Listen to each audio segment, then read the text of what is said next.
2024 সালের মাধ্যমিক পরীক্ষা নিয়ে বিতর্কের শেষ নেই। পরীক্ষা শুরু হয়েছিল প্রথম দিনে বেশ কয়েকজন পরীক্ষার্থীর পরীক্ষা বাতিলের মাধ্যমে, আর শেষ হয়েছে মহাবিতর্কিত ভৌতবিজ্ঞান প্রশ্ন নিয়ে। ভৌতবিজ্ঞান প্রশ্ন নিয়ে একাধিক অভিযোগ আছে, যার কিছু অভিযোগ সত্য, কিছু অভিযোগ কিন্তু সর্বৈব মিথ্যা। সেই সমস্ত কিছু এবং ভৌতবিজ্ঞানের প্রশ্ন থেকে পরবর্তী সময় অর্থাৎ 2025 বা 26-এ যারা মাধ্যমিক দেবে তাদের ভৌতবিজ্ঞানে কী ধরনের প্রস্তুতি নেওয়া উচিত, মূলত সেই বিষয়গুলো আলোচনা করার জন্যই আমি এই ভিডিওটি করছি। আশা করি তোমরা ভিডিওটা সম্পূর্ণ শেষ পর্যন্ত দেখবে। প্রথমে বলি যে মূল কী কী অভিযোগ ছিল এবারের মাধ্যমিকের ভৌতবিজ্ঞানের পরীক্ষার প্রশ্ন নিয়ে। প্রথম যে অভিযোগটি ছিল তা হলো সিলেবাস বহির্ভূত প্রশ্ন। বেশ কয়েকটি প্রশ্ন আছে যেগুলো কিন্তু সিলেবাসে নেই। অনেকেই হয়তো বলছে যে কোনো একটি বইয়ে তার উত্তর লেখা আছে, কিন্তু কোনো উত্তর বইয়ে লেখা থাকার অর্থ কিন্তু এটা নয় যে সেই টপিকটা সিলেবাসের অন্তর্ভুক্ত। সিলেবাসের অন্তর্ভুক্ত না থাকলে কোনো বইয়ে লেখা থাকলেও কিন্তু সেই প্রশ্ন আসা উচিত নয় বলে আমি মনে করি, এবং সেটাই নিয়ম। 2 নম্বর যেটা, যে একটি বিশেষ প্রকাশনী, আমি সেই প্রকাশনীর নাম বা বইয়ের নাম উল্লেখ করছি না, তাকে অধিক গুরুত্ব দেওয়া, অর্থাৎ সেই প্রকাশনীতে যে প্রশ্ন রয়েছে বা যে ধরনের গাণিতিক প্রশ্ন রয়েছে সেগুলো পরীক্ষাতে হুবাহু দিয়ে দেওয়া, এরকমও কিন্তু একটা অভিযোগ প্রশ্ন নিয়ে আছে। কোন কোন প্রশ্নগুলো নিয়ে অভিযোগ আছে তা আমি এই ভিডিও শেষে আলোচনা করব পরপর একটা একটা করে, কিন্তু প্রথমে আগে অভিযোগগুলো একটু বলে নিই। তারপরে যেটা অভিযোগ আছে, একটি পার্টিকুলার কনসেপ্ট বা একটি পার্টিকুলার ধারণা একাধিক প্রশ্নে এসছে, অর্থাৎ সেইটা নিয়ে একটা এমসিকিউ এসছে, সেই ধারণা থেকেই একটা এসএকিউ এসছে, আবার সেই ধারণা থেকে একটা 2 নম্বরের প্রশ্ন এসছে। এই ধরনের কিন্তু অভিযোগ আছে কিছু কিছু প্রশ্নের ক্ষেত্রে। গাণিতিক সমস্যা, অনেকের মতেই যে গাণিতিক সমস্যাগুলো যে স্তরের আছে তা কখনোই মাধ্যমিকের একটা ছাত্রছাত্রীর জন্য উপযুক্ত নয়, এই ধরনের কিছু অভিযোগ কিন্তু প্রশ্ন নিয়ে আছে। এবং সর্বশেষ যেটা প্রশ্ন আছে, যেটা নিয়ে অভিযোগ, সেটা হচ্ছে যে আমাদের প্রশ্ন যে 2-এর দাগের প্রশ্ন, অর্থাৎ যেখানে শর্ট কোশ্চেন থাকার কথা, সেখানে কিছু কিছু প্রশ্ন আছে যেগুলোর উত্তর ব্যাখ্যামূলক, অর্থাৎ যেটির উত্তর একটি লাইনে লেখা সম্ভব নয়। কোন প্রশ্নগুলো সেগুলো আমি অবশ্যই একটু পরে আলোচনা করব। মূলত হচ্ছে এই অভিযোগগুলো রয়েছে, যেটা প্রথমেই বললাম যে অভিযোগগুলো যে প্রত্যেকটা সত্য তা নয়, আবার যে পুরোপুরি মিথ্যা তাও নয়। কিন্তু তার থেকে অধিক গুরুত্বপূর্ণ যেটা, যে ভৌত বিজ্ঞানের প্রস্তুতি আমাদের কীরকম হওয়া উচিত, অর্থাৎ একটা যে ধারণা মার্কেটে খুব চলে যে নোটস, সেই ধারণা থেকে কিন্তু বেরোনোর সময় এসছে। নোটস বা নোটস বই বা সাজেশান, সেই ভিত্তিক পড়াশোনা করলে কিন্তু ভৌত বিজ্ঞান বা ইভেন আমি আরও 2-একটা প্রশ্ন যেগুলো দেখেছি জীবন বিজ্ঞান বা ইতিহাস, সেখানে কিন্তু সেই কনসেপ্ট ফেল করছে। সাজেশন এবং নোটসের যে একটা বেড়াজাল তৈরি হয়েছিল, কিন্তু ধীরে ধীরে মধ্যশিক্ষা পর্ষদ তার বাইরে আসছে, যেটা অত্যন্ত একটা পজিটিভ অ্যাপ্রোচ, যে সাজেশন ভিত্তিক পড়াশুনো বা নোটস ভিত্তিক পড়াশুনোর বাইরে গিয়ে আমাদের ভাবতে হবে।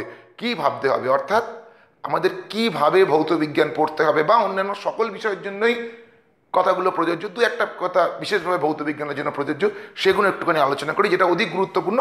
তারপর আমি অবশ্যই বিতর্কিত প্রশ্নগুলো নিয়ে আসবো। প্রথম কথা হচ্ছে টেক্সট বইকে খুঁটিয়ে পড়া, যেটাতে ছাত্রছাত্রীদের অত্যন্ত অনীহা। বলতে খুব খারাপ লাগলো, এটা সত্যি কথা। কোনো ছাত্রছাত্রী খুব সহজে টেক্সট বই পড়তে চায় না। প্রত্যেকের, মানে আমি এক্সেপশনাল 5-10%-এর কথা বাদ দিলে ব্রডার ক্ষেত্রে 90% স্টুডেন্ট টেক্সট বই পড়বো না, এটাই তাদের ধারণা। অলওয়েজ আমার ভিডিওতে আমি চ্যানেল দেখেছি, স্যার নোটস কোথায় পাওয়া যাবে, নোটসের পেছনে সব সময় ছুটে চলে যায়। বাজারে একাধিক নোটস বই আছে, একাধিক পাবলিকেশনের, যেটা ইচ্ছা পড়ো, কোনো বই পড়লে ক্ষতি নেই। কিন্তু প্রথমেই নোটসের লক্ষ্য, নোটস আর সাজেশান, এই ভিত্তিক পড়াশুনো থেকে বেরোতে হবে। কনসেপ্ট বোঝার চেষ্টা করতে হবে। কনসেপ্ট বোঝার জন্য বেস্ট হচ্ছে টেক্সট বুক। তোমার কাছে টিভি নাম্বার প্রাপ্ত যে কোনো টেক্সট বুক থাকতে পারে, সেটা পড়তে হবে। যে একটা বিশেষ বই পড়তে হবে এরকম কথা নয়। তারপরে কি, যে বিষয়টাকে বুঝতে হবে। প্রচুর প্রশ্ন হচ্ছে যেগুলো হচ্ছে কনসেপচুয়াল প্রশ্ন, যার উত্তর হয়তো সরাসরি বইতে লেখা নেই, সেটা কাম্য। এরম প্রশ্ন আসাটাই কাম্য, যে আমি যা মুখস্থ করে গেলাম সেটাই হুবাহু পরীক্ষা এলো আর লিখে দিলাম, এটা কখনোই একটা প্রশ্নের মানদণ্ড হতে পারে না। এটা আমার ব্যক্তিগত মত শুধু নয়, এটাই তোমরা যে কোনো অভিজ্ঞ শিক্ষক শিক্ষিকাকে জিজ্ঞেস করবে, তিনি একথাই বলবেন যে কনসেপ্ট বুঝতে হবে, অর্থাৎ সেই অংশের যে ধারণাটা সেটাকে ক্লিয়ার করতে হবে। তার জন্য তোমাকে কি করতে হবে, টেক্সট বই পড়তে হবে। টেক্সট বই ছাড়া কিন্তু কনসেপ্ট ক্লিয়ার করা যাবে না কোনোভাবেই। নোটস বা নোটস বই এটা তোমাদের হেল্প করতে পারবে না। তারপরে যেটা ব্যাপার, শর্টকাট। হ্যাঁ, কেউ যদি বলো যে আমার লক্ষ্য হচ্ছে উচ্চ মাধ্যমিক নয়, মাধ্যমিকে শুধু পাস করা, অর্থাৎ 25 পাওয়া, তার জন্য অনেক শর্টকাট আছে। কিন্তু ভালো নম্বর পাওয়ার কোনো শর্টকাট নেই। অর্থাৎ কোনো সাজেস্টিভ ওয়েতে বা বিশেষ কোনো ট্রিক্স, যেটা খুব পপুলার ইউটিউবে, যে ট্রিক্স, কিছু না পড়ে 80% নম্বর 90% নম্বর কী করে পাওয়া যাবে, এবং সেই ভিডিওতে ভিউও প্রচুর। আমি সেই ধরনের ভিডিও কোনোদিন বানাই না। না পড়ে নম্বর পাওয়ার টেকনিক অন্ততপক্ষে আমার জানা নেই, যাদের জানা আছে তারা আমার থেকে অনেক বেশি মহান।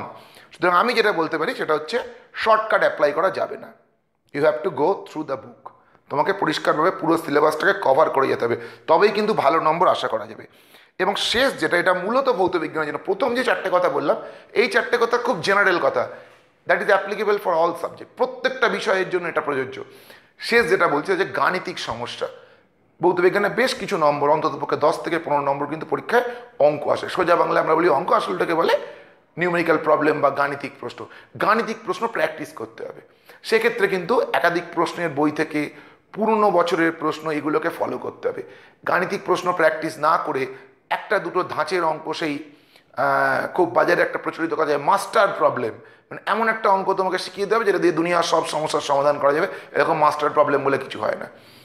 বেশ কিছু সমস্যার সমাধান করতে হবে, অঙ্ক প্র্যাকটিস করতে হবে। যেমনভাবে তোমরা ম্যাথমেটিক্সের অঙ্ক প্র্যাকটিস করো, অতটা কখনোই নয়, কিন্তু বেশ কিছুটা ভৌত বিজ্ঞানের অঙ্ক প্র্যাকটিস করলে তবেই কিন্তু আমরা আমাদের কাঙ্ক্ষিত লক্ষ্যে পৌঁছতে পারবো। মোটামুটি এইগুলো হচ্ছে আমার যে তোমাদেরকে জানানোর বিষয় ছিল, যে কী করা উচিত ভৌত বিজ্ঞান পড়ার জন্য সেটা। এবার হচ্ছে আমি সেই প্রশ্ন ধরে ধরে বলছি, যে প্রশ্নগুলো নিয়ে বিতর্ক তৈরি হয়েছে, কেন বিতর্ক তৈরি হয়েছে, কী বিতর্ক, আমি সেই বিষয়ে আসছি না, শুধুমাত্র প্রশ্নগুলো বলছি। যেগুলো এই দুদিনে আমি দেখেছি বিভিন্ন ফেসবুকে বা ইউটিউবে, যে এই প্রশ্নগুলো হয়তো একটু সমস্যার, সেই প্রশ্নগুলো আমি একটু উল্লেখ করছি। আমাকে প্রশ্ন দেখে দেখে বলতে হবে অবশ্যই, কারণ প্রশ্ন তো মুখস্থ করে বলা সম্ভব নয়। প্রথম যেটা নিয়ে বিতর্ক, 1.5 প্রশ্ন, অর্থাৎ এমসিকিউ, যে প্রতিসরাঙ্ক ও আলোর তরঙ্গ দৈর্ঘ্যের মধ্যে সম্পর্কটি প্রকাশকারী সমীকরণ হলো কোসে ইকুয়েশন। এটা বেশ কিছু বইতে আছে, আবার কিছু বইতে নেই। সুতরাং এটা নিয়ে একটা বিতর্ক আছে। এটা কিন্তু সিলেবাসে ডিরেক্ট উল্লেখ করা নেই যে এটা আছে, এরকম ব্যাপার।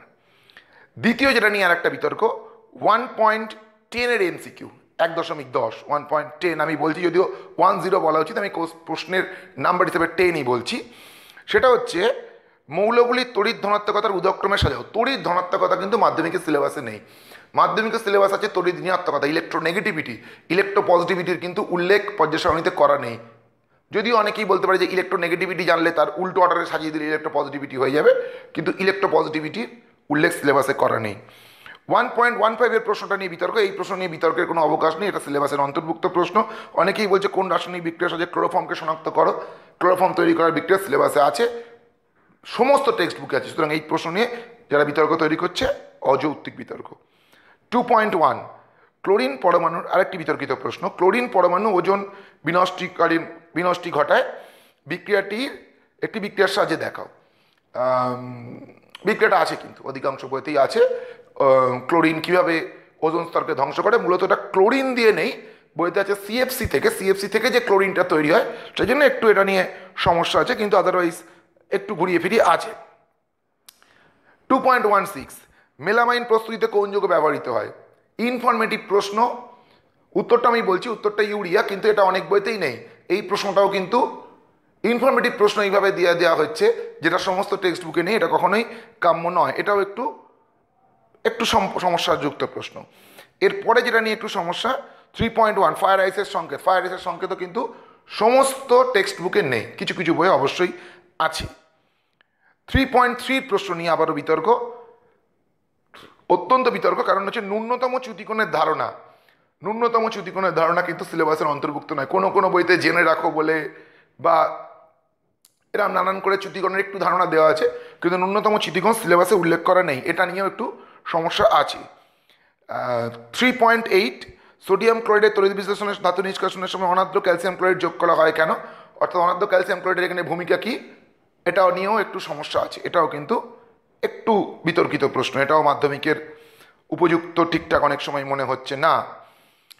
4.4 অথবা দেখাও যে একবর্ণী আলো সমবাহু প্রিজমের মধ্যে দিয়ে যাওয়ার সময় নির্গত হলে আলোকরশ্মির চ্যুতিকোণ ন্যূনতম হবে। ওই আবারও বলছি, ন্যূনতম চ্যুতিকোণ এটাও একটু সমস্যার, এটাও কিন্তু বেশ কিছু জায়গায় এসছে, দুবার এসছে ন্যূনতম চ্যুতিকোণের ধারণা প্রশ্নের মধ্যে। আর 4.6-এর অথবা 4.6-এর অথবার মধ্যে একটি সার্কিট ডায়াগ্রাম দেওয়া হয়েছে, যে সার্কিট ডায়াগ্রামটা অনেকেই বলছে যে মাধ্যমিকের স্তর হিসাবে একটু কঠিন হয়ে গেছে। এই প্রশ্নগুলো নিয়ে মূলত বিতর্ক। এর বাইরেও যেটা বললাম যে একাধিক প্রশ্নের কনসেপ্ট একই, এ ধরনের অভিযোগও আছে। কিন্তু অভিযোগ যাই থাক না কেন, একটা কথা তোমাদেরকে নিশ্চিত করতে পারি যে খাতা যখন দেখা হবে নিশ্চয়ই এরকম নির্দেশিকা দেওয়া হবে যাতে করে কোনোভাবেই কোনো স্টুডেন্ট ডিপ্রাইভ না হয়, সেইভাবেই মাধ্যমিকের নির্দেশিকা থাকে। তোমাদের অযথা দুশ্চিন্তার কোনো কারণ নেই। হয়তো দু একটা প্রশ্নের উত্তর তোমাদের মন মতো হয়নি, সেটা হতেই পারে। পরীক্ষায় যে সবসময়তেই 100% তুমি আনসার সঠিক করে আসবে এটা তো নয়, প্রত্যেকে তো আর 100 পায় না, একটু কম বেশি হতে পারে। কিন্তু যাই হোক, যারা পরীক্ষা দিচ্ছ তাদের মন খারাপ করার কিছু নেই, আশা করি তোমাদের প্রত্যেকেরই ফল ভালো হবে। কিন্তু মূলত এই ভিডিওটা আমার বানানোর উদ্দেশ্য যারা পরীক্ষা পরবর্তীকালে দিতে চলেছে, অর্থাৎ 25 বা 26-এ, তাদের জন্য। যে পয়েন্টগুলো বললাম আশা করি তোমরা এগুলো খেয়াল রাখবে ভৌত বিজ্ঞান পড়ার সময়, তাহলে পরবর্তী বছর কিন্তু তোমাদের মাধ্যমিক পরীক্ষা নিশ্চয়ই আশা অনুরূপ হবে। প্রত্যেককে শুভকামনা জানিয়ে ভিডিও শেষ করলাম।